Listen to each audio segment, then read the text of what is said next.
Hey there, Chris. How's it going, man? Hello there. Hello. How are you, good sir? I am fantastic, man. How are you? I'm L- blessed and grateful. love and life. Welcome, Dom. Hey, good to meet you, man. Good. Well, I guess meet you again, actually. Right, yeah. There you are. Now, I tell you what, I know that we just met briefly, a few days ago. However, I would love for you to introduce yourself. Tell me exactly what it is that you do and how you do it, because Okay. I speak with a lot of financial coaches. I speak with a lot of financial literacy educators, and I speak with a lot of Awesome. people that are in that field, and you all kind of have your own little thing, your own, Right. right? So I hate to put anybody in a box, right, and just say, oh, he's a financial advisor, he's a planner, go talk to this guy. No, what Right. you're going to deal with a certain type of people, and you have your own way of doing things, and I would Yep. love to know about that. I want to know who Don Bradley is. I want to know what it is that you do, and the type of people that you like to work with, Don. Gotcha, gotcha. So, first things first, kind of like, well, I'm sorry, who am I, right? So again, Don Bradley is the name. And if I had to really summarize my character, like summarize everything about me into three things, it'd be faith, growth, and impact. It's almost really that simple. Like for me, especially where I'm on my journey right now, it's just finding as many ways, it's like finding how I can come closer to God every single day to do things that please Him and to better the people around me, and that leads to growth and impact. So growth being the second thing because I'm committed to my own personal growth. Right? I want to be able to grow continuously every single day. That's been a commitment almost my entire life, and certainly the last like 15 or so Recording years. in progress. So it's really just learning how to be a better person, and then how can I help other people grow? Right? How can I help other people grow? Which is impact. Right? I want to be able to positively impact people, every single person that I meet, to the greatest possible degree that I can. That's my goal. So that's me. That's a beautiful What do answer. I? So, what brought you into the world of financing and coaching and being an advisor? I mean, other than just the desire to help, like what, brought you here in life? How did that happen for you? Ooh.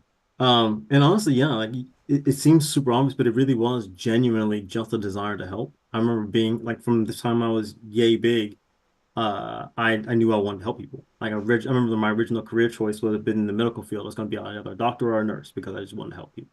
And the fact they make good money was just a plus, Sure. right? But I remember I stumbled into the realm of finance and in the insurance industry now 10 years, almost 11 years ago. Actually, and it really was a stumble. So it was an individual, a lady I was dating at the time was involved in the industry at the time as well. And when we got together, I was kind of exposed to the work. And I started working in the same company that she was partnered with as well. And we would go and meet with clients and have the opportunity to really see like, hey, people's lives can really be positively impacted by by the product or in this industry. And it wasn't just the getting someone some kind of life insurance. It was really sitting down with someone and figuring out, hey, what are you looking to do? Like, what's your long-term goal? And how can we educate you perhaps, or how can we set you up to get you there? Sure. Now That would that I have to stop you right there because I do talk to a lot of people, and this sounds like something that you may have some expertise in. That's why I want you to speak about it. Out of the people that you speak with, what are the most common goals that they have in mind? I know there's only really a few things that they actually want to do with their money. So, what are those most common things that you come across from average Joe? so I would say, of course, everyone wants to be able to retire comfortably, right? Everyone wants to actually be able to one feel like they could retire in the first place and that they could do so comfortably. So once they retire, they stay retired. But often one of the things I hear is just one of the most exciting things for me is the one they don't say immediately. It's as you continue to open up, if you have the right conversation, they're like, that's what I want. And that's generational wealth. They want to be able to put their kids or their kids' kids in a better position than they were themselves, because most people recognize they didn't have the literacy, they didn't have the knowledge in the first place to be where they wanted to be. So if they can get there, how can they get their kids to be even better off? That's the Certainly. next one. Now, what would you say to, the average working American who may believe that they don't even make enough money to need a financial planner or advisor? That's something that I personally have gone through for years. I mean, I was in these networking groups where I would come across, planners and advisors, and I really just thought, my little old job doesn't even pay me enough to need that. And as I've gotten older and I've started to talk to them, I find that I was wrong. But I would like to hear from someone who's in the profession exactly how you could help average Joe who makes regular Joe paycheck. Right. So I think first of all, thank you so much for asking that question because I think it's so that's so huge. Like the moment you said it, just the look on my face, I'm like, oh my God. Right. It really is true.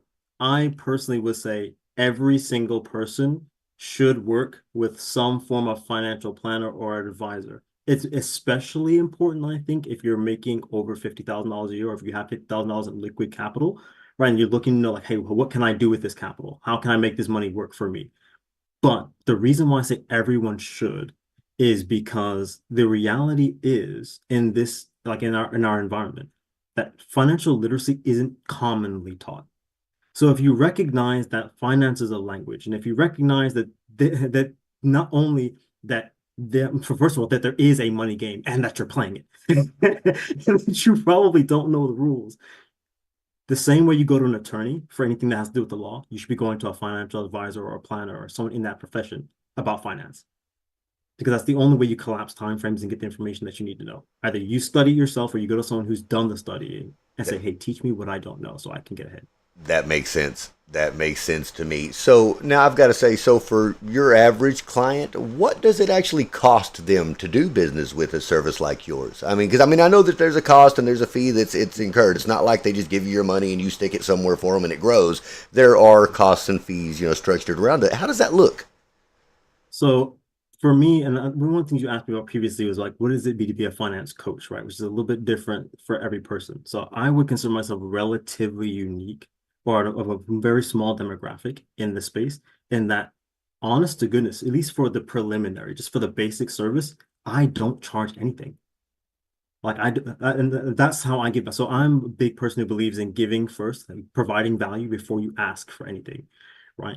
And so what that looks like for me as a finance coach, as you said, not put everyone in the box, is for me a finance coach the way I operate as a finance coach is somewhere between a financial planner, or sorry, marrying a financial planner with an actual coach, right? So most if Awesome. you've ever played sports, you kind of know, right, what a coach does. Sure. Like they usually have a plan for you, but they really push you, they hold you accountable, and there's a lot more, for lack of better terms, handholding involved. Sure. It's more intimate. It's much more Sure, involved. you give them the action steps, you walk with them a play by play and say, this is what you need to work Right. on, this is what you need to improve on, this is how you actually can succeed, and here's the actionable plan. Exactly, Certainly. exactly. So typically with a financial planner, you might get that first bit, like you might get the plan. And for people who aren't familiar, like some common numbers that you can utilize depending on what you're looking to do for yourself is the average financial planner will typically charge somewhere around 200 to between 200 and $400 per hour for financial planning. So if you meet on a weekly basis, you week on a monthly basis, and you're paying about $200 per instance. Right. And if you want to get a full financial plan, that can run you somewhere in the neighborhood of about 2000 to $2,500. That's fairly common, right?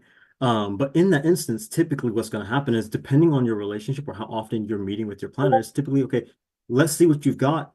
And then, okay, here's what you do. I'll check back in with you in a month to see if it's working.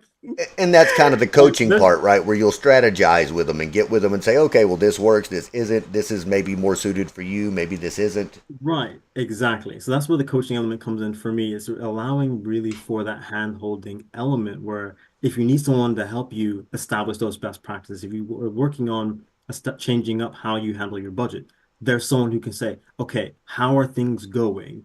Sure. Is this working? How can we adjust it if we need to ensure you stay on track? Right. Now, And then go from there. uh, what type or what amount of or variety of products do you have to work with? Like, are you guys brokering for 1,000 different companies? Do you only deal with one or two? How does that work for you and your business? No, so I work with a number of different companies as well, depend and to meet a variety of different needs. So you kind of asked like, what kind of clients do I work with? I right now, I'm really making a solid push to really just help Middle America, to really help the people who get the least amount of service because they feel there's either a high bar to entry or they really just don't know how to go about moving forward and don't have the capital to work with some of these standard traditional financial planners. So, but I work with, while there's my focus there, I work with both them and small businesses, right? So we Sure. can do things on the terms of investing. We have also like services for whether you're on the family or the business side of things for like legal support and things like that. But also, of course, the different annuity options and whatnot to really kind of set yourself up comfortably for that retirement and things along the way. So we have a variety of different products we can help you with. I dare say this is fairly difficult to find something that we don't offer that Sure. might really be necessary for somebody.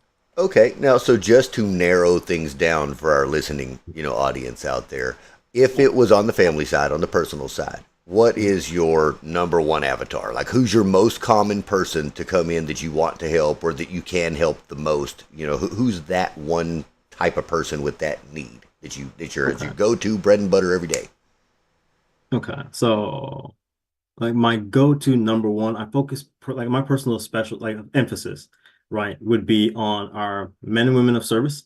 So whether that be military or civil services, they have my heart. I have a lot of family who is military, and so as such, I try to do like I could not serve in the military the way I wanted to, so I just took a pivot and I decided to serve our military instead. I want to serve them as much as possible. Beautiful Um, sentiment. Outside of our military men and women, then I really try to service our BIPOC community, which would be our Black, Indigenous people of color, right? And the reason why I do that is not because I feel like they're just like the better client customer, but I look at the statistics and realistically speaking, it seems like that's the demographic of people who need the support the most. And so that's where I feel I can make the greatest impact. So that's what I'm helping. In terms Certainly. of outside of like income wise or things like that, honestly, to be as inclusive as I can be, if you're making anywhere from, say, like if you're making, even honestly, I would say I could work with anyone making as little as about 35,000 a year up, Okay. right? But bread and butter would be like seeing, I say 35 and say 60. That's great. See, that's the perfect avatar for you to describe to me. Especially if this goes, that clip goes out on air exactly the way it is. You've got people that will, that they can see. Do I fit that criteria? Is this the person that I need to go to work with? Because am I the person he's looking for? Now, when it comes to the business side of it, you say small business. First of all, when you say small business, what size, do you generally deal with? And is your number one bread and butter service to them that they really, they need help with that you like to provide?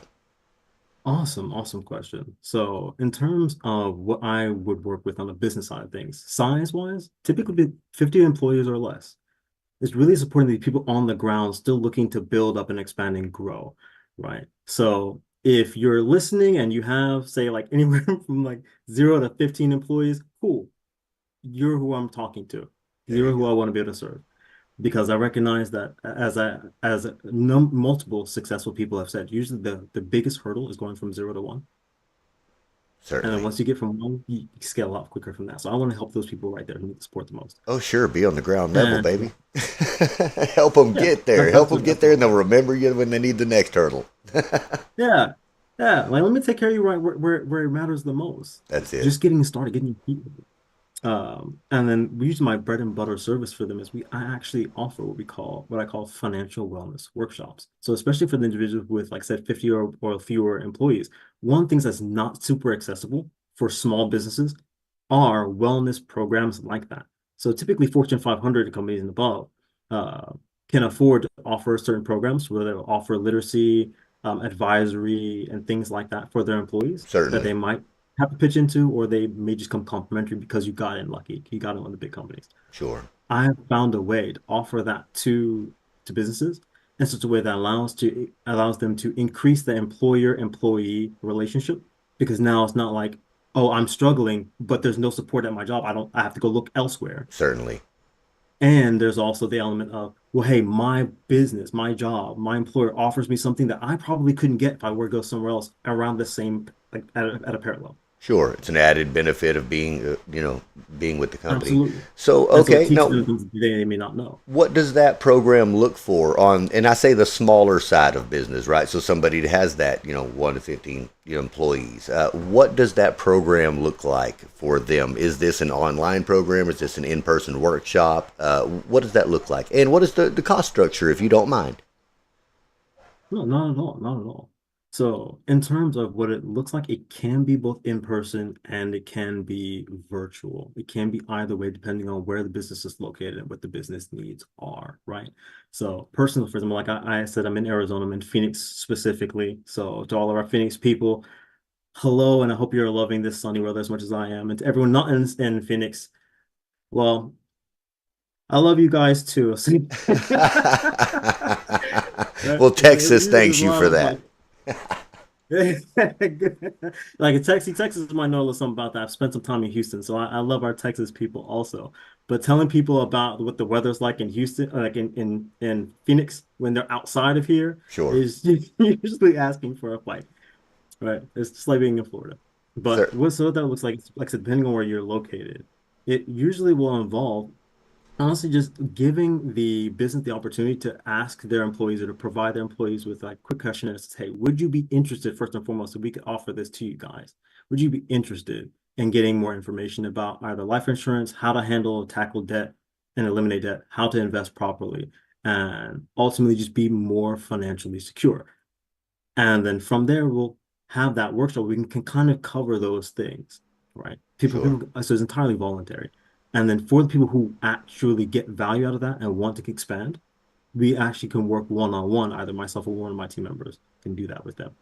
That told us a whole lot about how we can get a hold of you. How can people actually, talk to you? How can they get a hold of your company? How can they hire you? That's what the deal is. How can they hire you to save their financial future, Dom? So you can find me on Facebook, honestly, by just searching me up by Dom Bradley. I am there and easily to find. I'm also on LinkedIn, and which I'm not sure if I provided you the information for. I hope that I did. Yeah, all of Uh, the links will be and provided in the description below awesome, the video. Yes, awesome. sir. I just like you to say it out loud too. We may have some visually impaired audience out there that may just need to Mhm. hear you say it. This is how you get a hold of me. Absolutely. So you can definitely find me on Facebook by just searching me up by Dom Bradley. Find me on LinkedIn under the same. I am on Instagram, though I do not have the presence I should have there. Thankfully, I'm working with someone right now to take care of that. But honestly, but as well, you can actually reach me directly just by shooting me a text or giving me a call. My number is 602-946-1334. Again, that's Fantastic. 602-946-1334. Lines always open. If I mind you, if I don't happen to answer for any reason, I'm probably just in a meeting or another call, but I'll get back to you as soon as I can. I always do.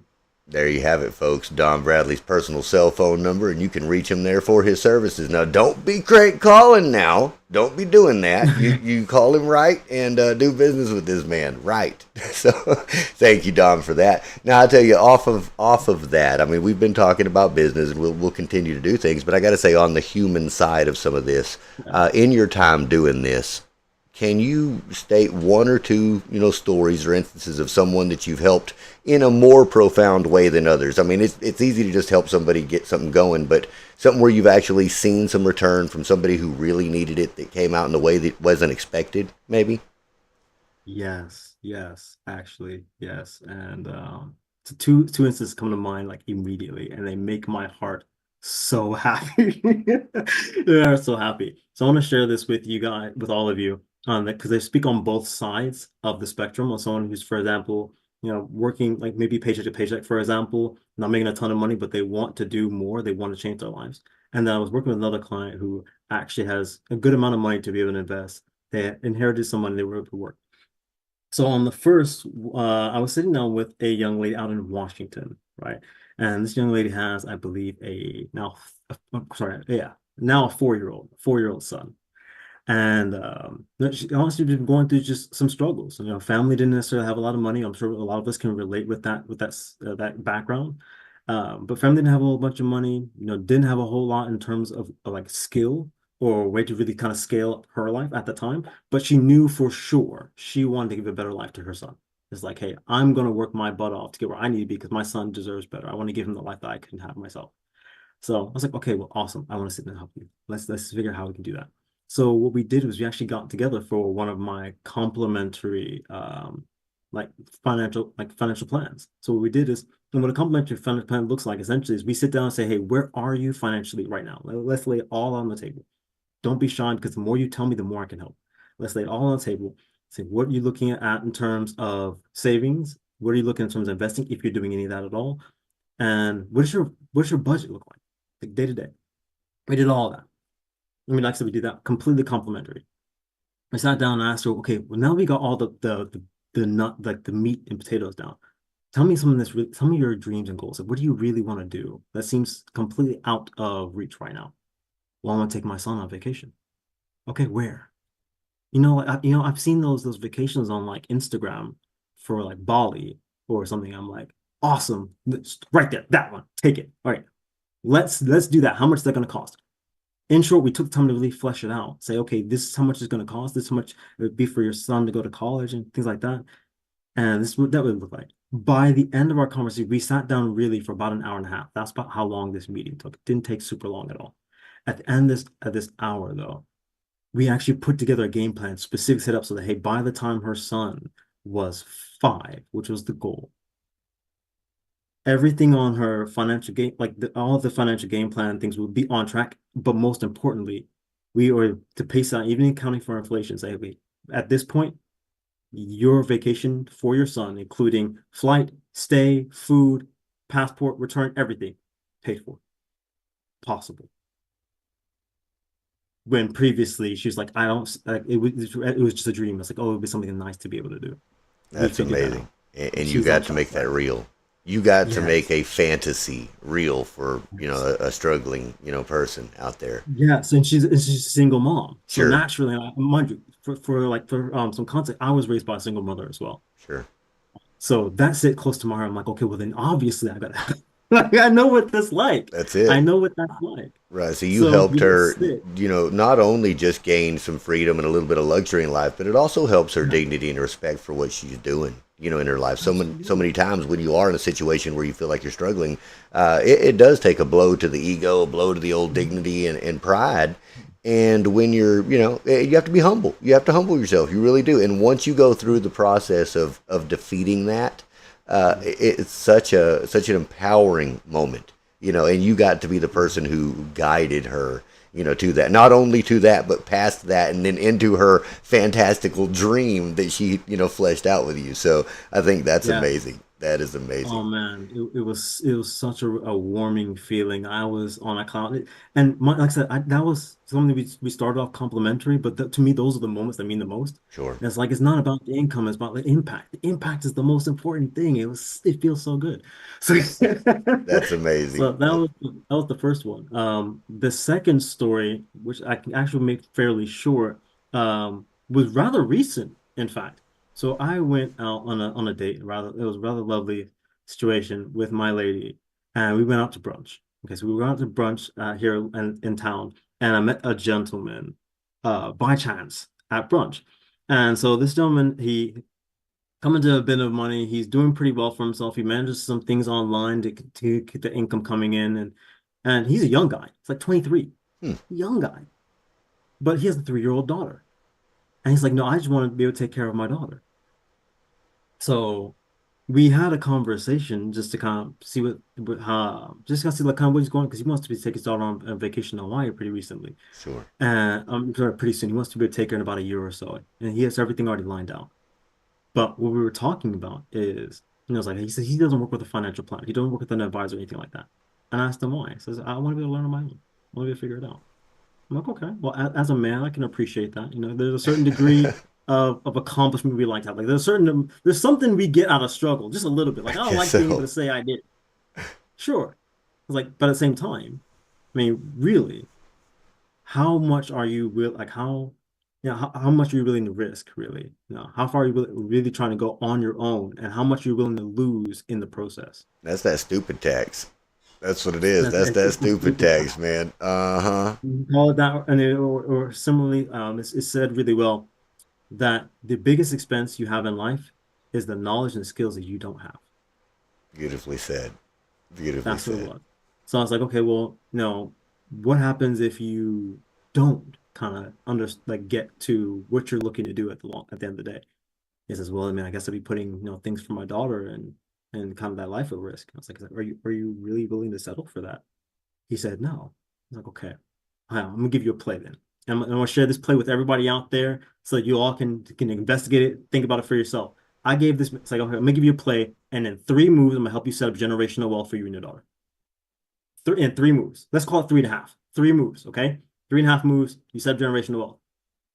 I told him, it's like, hey, for anyone who's out here right now, between the age of like 18 and 25, especially pay attention to the first bit. But I said, hey, if you put $250 a month, just $250 a month away every month for the next 8 years, you'll retire a millionaire. Now, when I say put away, I mean invest it. If you're using any kind of investment vehicle, there are several out there. To take time to do some research, or feel free to reach out to myself or anyone you know who's actually informed in this area. But if you can get around 12% rate of return, 12% rate of return, which is not ridiculous at all, you do that for 8 years and you completely stop. So you start 25, by 32, I'm sorry, 33, you completely stop. By the time you're 65, you will retire with over $2 million in the bank.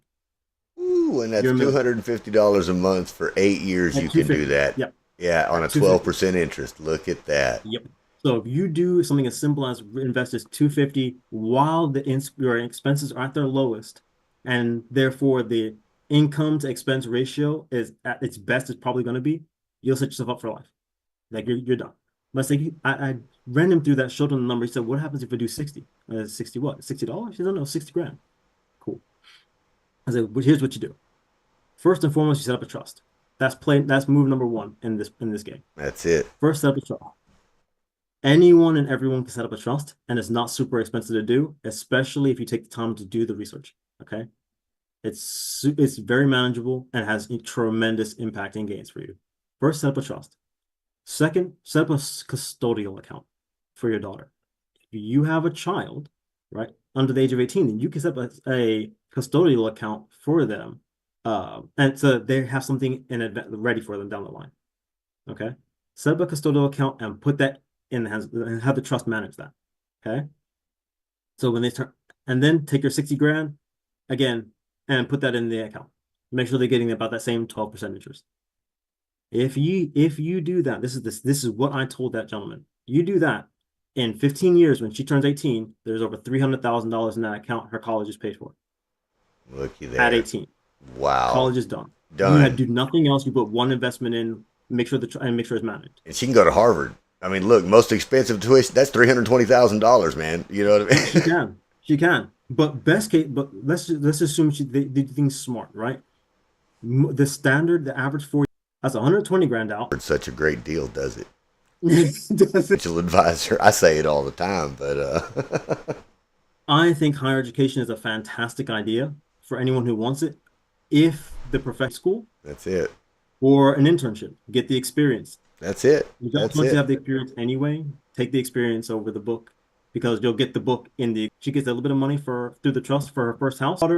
Same thing. Bradley, financial advisor, up for success. Dom, I tell you what, it's been fantastic hearing all about you and your business and how you can actually help the common folk. Before we depart on this call, because I have kept you on here by Professional, and now is the right time. Please start now. Start now. Because yes, like the best time to plant a tree really was 20 years ago. The second best time to plant a tree is today. Yes, sir. Thank you very much for your time, Dom. It has been a pleasure hearing from you, hearing your words of motivation, inspiration, and your plan for financial success for Average Joe.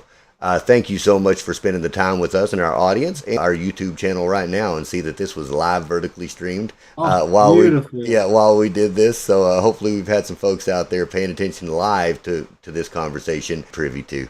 So you just stay tuned to that, Dom, and it's been a pleasure speaking with you.